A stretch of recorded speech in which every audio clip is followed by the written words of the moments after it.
Chanakya TV நேயர்களுக்கு அன்பான மாலை வணக்கம். வரப்போகின்ற நிதிநிலை அறிக்கையை பற்றி அத்தனை பேரும் ஆவலாக காத்திருக்கிறார்கள். நம்முடைய நேயர்களுக்கு நான் சொல்வதெல்லாம் ஒன்றுதான்.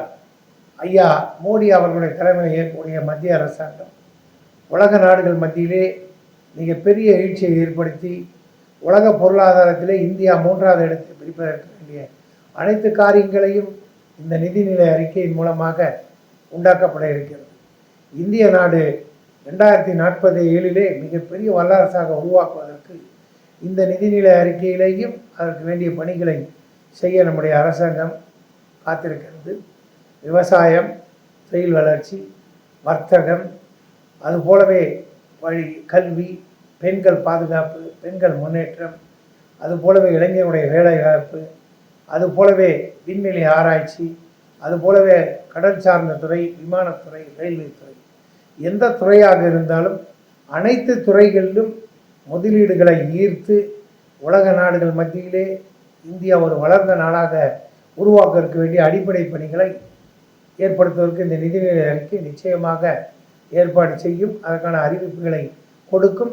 தனிநபர் வருமானம், தனிநபருக்கு கொடுக்க வேண்டிய அடிப்படை வசதிகளாக இருக்கக்கூடிய நீர் வசதி, மின்சார வசதி, வீட்டு வசதி, சாலை வசதி, அனைத்து வசதிகளையும் ஏற்படுத்துவதற்கு மீண்டும் மீண்டும் மத்திய அரசாங்கம் அறிவிக்கின்ற இந்த பட்ஜெட்டிலே நல்ல அறிவிப்புகள் வெளியாகும் என்பதை உங்களுக்கு உறுதியாக நான் சொல்லிக்கொள்ள கடமைப்பட்டிருக்கிறேன்.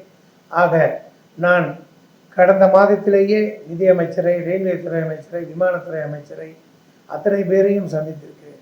அவர்களெல்லாம் சொல்லியதன் காரணமாகத்தான் நானும் இதை உங்கள் மத்தியில் வைக்க ஆசைப்படுகிறேன். இறுதியாக கிருஷ்ணகிரி, ஜோலார்பேட்டை கிருஷ்ணகிரி ஓசூர் ரயில்வே பாதை திட்டம் இன்றைக்கு திட்ட அறிக்கை தயார் செய்யப்பட்டு மத்திய அரசாங்கத்திலே அமைச்சகத்திலே இருக்கிறது. இந்த பட்ஜெட்டிற்கு பிறகு அதை நிதி ஆயோக் நிறுவனத்திற்கு அனுப்பி ஏறக்குறைய 2400 கோடிக்கு முடித்து விட்டார்கள். இந்த நிதி ஆயோக்கில் சென்றுவிட்ட பிறகு மத்திய அரசாங்கத்துடைய அமைச்சரவை ஒப்புதலை பெற்று அறிவிக்க காத்து கொண்டிருக்கிறார்கள். விரைவிலேயும் இந்த பணிகள் நடைபெறும். அதுபோலவே இன்றைக்கு விமான நிலையம், ஓசூர் விமான நிலையம் மாற்றப்பட இருக்கிறது. அதையும் செய்வதற்கு மத்திய அரசாங்கம் தயாராக இருக்கிறது என்பதை இந்த நேரத்தில் சொல்லிக்கொண்டு, மெட்ரோ திட்டத்தை தேவையில்லாமல் அரசியலாக்கி கர்நாடக அரசாங்கம் தவறான ஒரு புரிதலை உண்டாக்கி மெட்ரோ ஒசூருக்கு கொடுக்கக்கூடாது என்ற நிலையை அங்கிருக்கக்கூடிய காங்கிரஸ் அரசாங்கம் வாட்டாள் நாகராஜ் மூலமாக ஏற்பாடு செய்திருக்கிறது. இதற்கெல்லாம் தமிழ்நாடு அரசாங்கம் இசைந்து விடக்கூடாது. மத்திய அரசாங்கம் ஏற்கனவே அனுமதி கொடுத்து விட்டது. ஆக இந்த 2 அரசாங்கங்களும், ஸ்டாலின் அவர்களும் சித்தராமையா அவர்களும் ஒன்றாக இணைந்து இந்த மெட்ரோ பணியை செய்ய வேண்டும். அதுபோலவே ஒன்றாக இணைந்து மத்திய அரசாங்கத்துடன் சேர்ந்து இருக்கின்ற விமான நிலையத்தை நாம் பிடிக்க வேண்டுமே தவிர பறக்கின்ற ஒன்றுக்கு நாம் இன்றைக்கு பணிகளை செய்யக்கூடாது. அது பாரம்பூராக இருந்தாலும் ஓசூராக இருந்தாலும் நிலத்தை அடிக்கின்ற பணிகளே தொழில் ஏற்படும். அவ்வளவு எளிதாக விவசாய பெருமக்களை நாம் வைத்துக் கொள்ள முடியாது. தொழில் வளம் வேண்டும். தொழிலாளர்களுக்கு நிச்சயமாக விமானத்துறை வேண்டும் என்று சொன்னால் 6 மாத காலத்திலே ஐயா ஸ்டாலின் அவர்களும் அந்த பெங்களூருடைய விமான நிலைய அதிகாரியும் ஓசூர் விமான நிலைய அதிகாரியும் இணைத்து வைத்து மத்திய அரசாங்கத்துடன் பேசினால் பிரச்சனை தீர்ந்துவிடும். 6 மாத காலத்திலே இதை உண்டாக்கலாம்.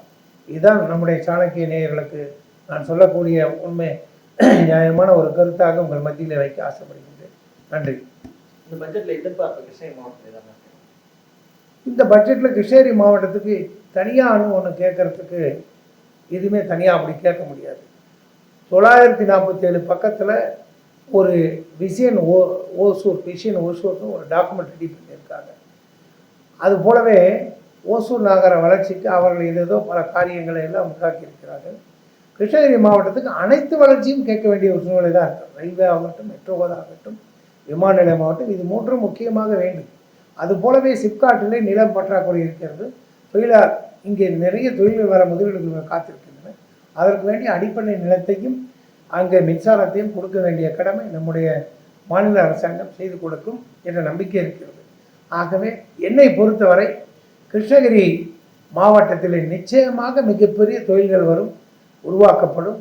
பொருளாதாரம் உயரும், விவசாயம் உயரும் என்பதை இங்கே நாம் எதிர்பார்க்கிறோம்.